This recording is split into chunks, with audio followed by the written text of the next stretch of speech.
Welcome back to one more amazing blog. आज का blog हम वापस शुरू कर रहे हैं हमारे रूम से। एंड आज है हमारा डे 2 ऑफ सेमेस्टर। मतलब डे 2 तो नहीं बोल सकते, एक तरह से ये मैंने एक दिन का स्किप कर दिया क्योंकि मैं बना नहीं पाया। एक्चुअली क्या हुआ कि कल मैं थोड़ा बहुत काम के लिए बाहर चले गया था। हालांकि मैं काम कराया था, इसके पिछले ब्लॉग में तुम जाके देखोगे तो मैंने एक इंट्रोडक्शन टाइप बनाया था कि इस सर हमें कौन कौन से सब्जेक्ट पढ़ने हैं, उनके अंदर क्या क्या चीज़ें आने वाली है। तो उनके हिसाब से मैंने कल थोड़ा सा और रिसर्च करके एक सब्जेक्ट जो हमारा एडा सब्जेक्ट था, एनालाइज एंड डिज़ाइन एल्गोरिथम, उसको मैंने थोड़ा बहुत और ज़्यादा पढ़ा और उसके जो 5 यूनिट के जो एक इंट्रोडक्शन था वो मैंने और समझ लिया। तो ये मैंने कल करा।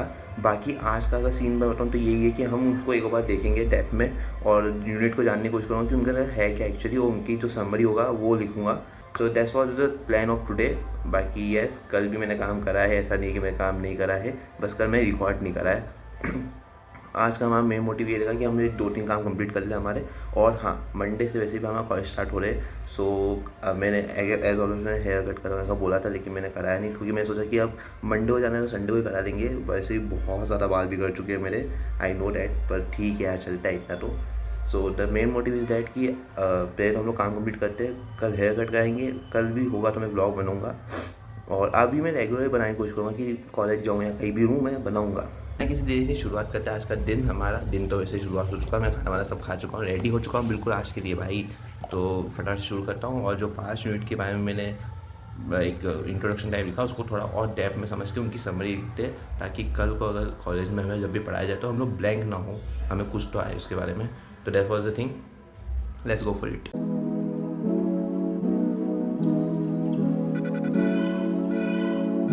तो जैसा कि मैंने कहा कि मैंने कल के दिन में सारे यूनिट के जो कि एक बेसिक स्ट्रक्चर था वो मैं बना लिया है।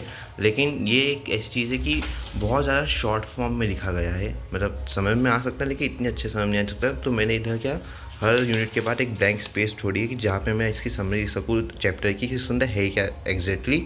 तो वो सब यहाँ लिखेंगे ब्लैंक पेज पर, हर यूनिट के बाद मैंने छोड़ रखा है।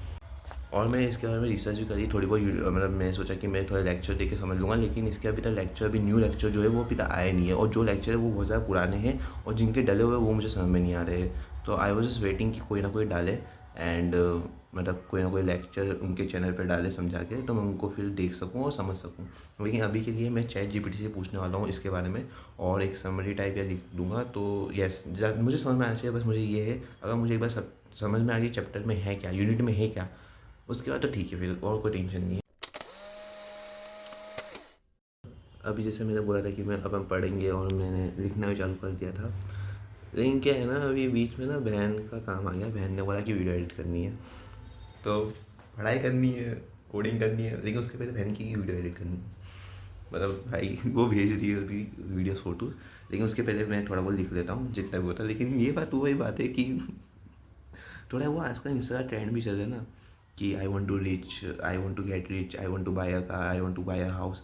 एंड देन कोई ऐसे लड़की आती बोलती है I want to eat ice cream, तो वो सबसे टॉप पोजीशन। तो वो प्रायोरिटी मेरी हो गई है अब कि पढ़ाई लिखाई तो साइड, पहले वीडियो एडिट करूँ भाई। ओके ओके इस जैसे फ़न तो मेरे को थोड़ा ऐसे बताने में मज़ा आ रहा था तो बता दिया। लेकिन क्या शुरू कर, अभी मैं लिखता हूँ और देखते अभी तक आता पहुँचा। अभी मैंने ये देखा है कि जितनी मैंने चीज़ें लिखी वो इनफ है, लेकिन थोड़ी बहुत जो एक्स्ट्रा चीज़ें वो भी पता होनी चाहिए। तो उसके हिसाब से मैं थोड़ा लिख रहा हूँ कि मुझे समझ में आ जाए। ऐसा नहीं होना चाहिए कि भोंदू नहीं लिखनी चाहिए हम कभी भी। इसलिए, और तुम्हें भी बोलता हूँ, अगर तुम पढ़ाई कर रहे हो तो तुम अच्छे से करो, या तो अच्छे अच्छे करो या तो करो ही मत, सिंपल होता है, ठीक है। तो मिलता हूँ तुम्हें एक बार कंप्लीट हो जाए उसके बाद।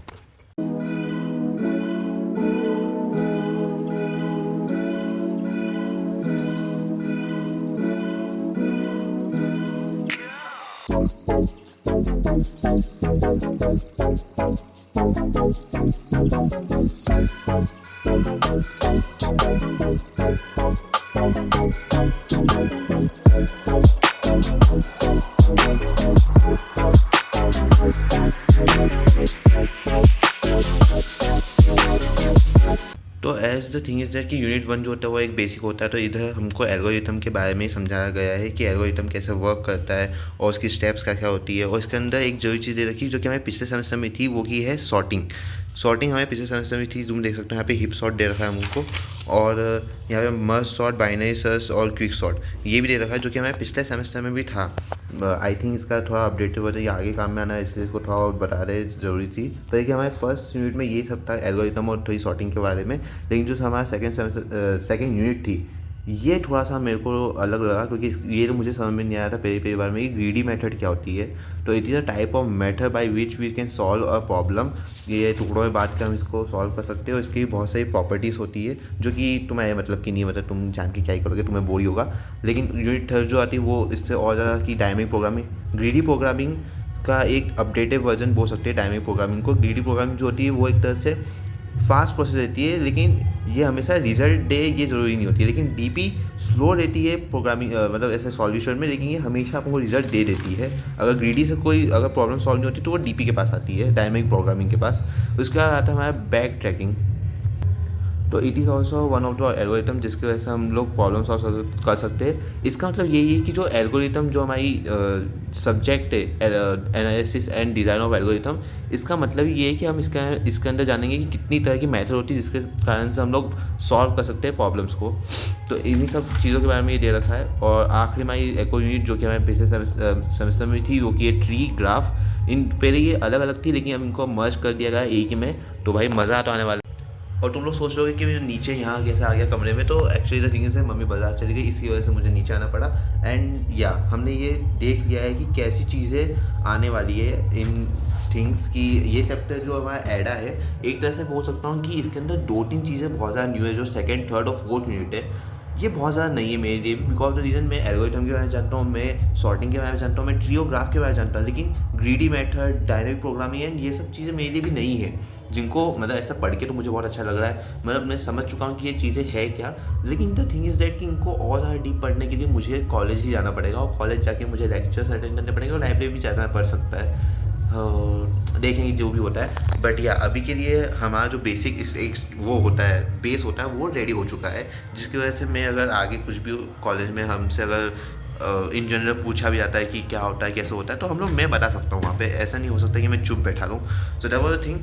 अभी के लिए इतना काफ़ी है। अब बारी हमारे जो नेक्स्ट थिंग है कि हमारा जो डाटा एनालिटिक्स की चीज़ थी वो हम करने वाले हैं, लेकिन उसके पहले मुझे रील रिकॉर्ड करनी है, बिकॉज रीजन की रील लाना भी ज़रूरी है। और अगर तुमने अभी तक हमारे शॉर्ट्स देखे, तुम जाके शॉर्ट्स देख सकते हो। अगर तुम नए हो, अगर पुराने भी हो, तो तुम जाके देखो, मैंने अभी 2-3 शॉर्ट नए डाले हैं जो कि बढ़िया वाले हैं। तुम्हें जो अच्छे लगे तुम कमेंट भी कर सकते हो।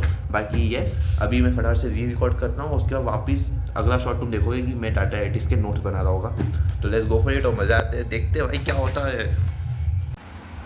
तो आज एक्सेल में मैंने इफ़ और इफ़ सीखा, लाइक जैसे कोडिंग में भी इफ़ और इफ़ एल्स होता है, इसके अंदर भी इफ़ होता है, जहाँ पे हम कंडीशन दे के प्रूव कर सकते हैं। तो इफ़ जो कंडीशन होती है वो जब 2 स्टेटमेंट रहते हैं हमारे पास, लाइक एक ही कंडीशन रहती है, उसको ट्रू करना या फॉल्स करना रहता है, तो उसको हम यूज़ करते हैं इफ़। अगर हमारे पास 2 से ज़्यादा कंडीशन है और अपने पास ज़्यादा ऑप्शन है तो हम लोग उस वक्त करते हैं इफ़्स। लेकिन इफ़ से ही बेटर हम लोग यूज़ कर सकते हैं स्विच। इफ़्स और स्विच दोनों एक जैसी होते हैं, लेकिन इसके अंदर सिर्फ ये होता है कि हमें कंडीशन सिर्फ एक ही बार देनी पड़ती है और हम ऑप्शंस डिफरेंट टाइप ऑफ दे सकते हैं, बस यही हमारे पास रहती है, बाकी और कुछ नहीं। और हमने थोड़े बहुत और वेरियस फंक्शन पढ़े, लॉजिकल फंक्शन पढ़े, लाइक एंड और ये सब वगैरह। बट तो आज हमने इतना ही पढ़ा, आज के ब्लॉग में इतना ही। मैं मतलब तुम्हें एक और नए ब्लॉग में, जब तक के लिए बाय।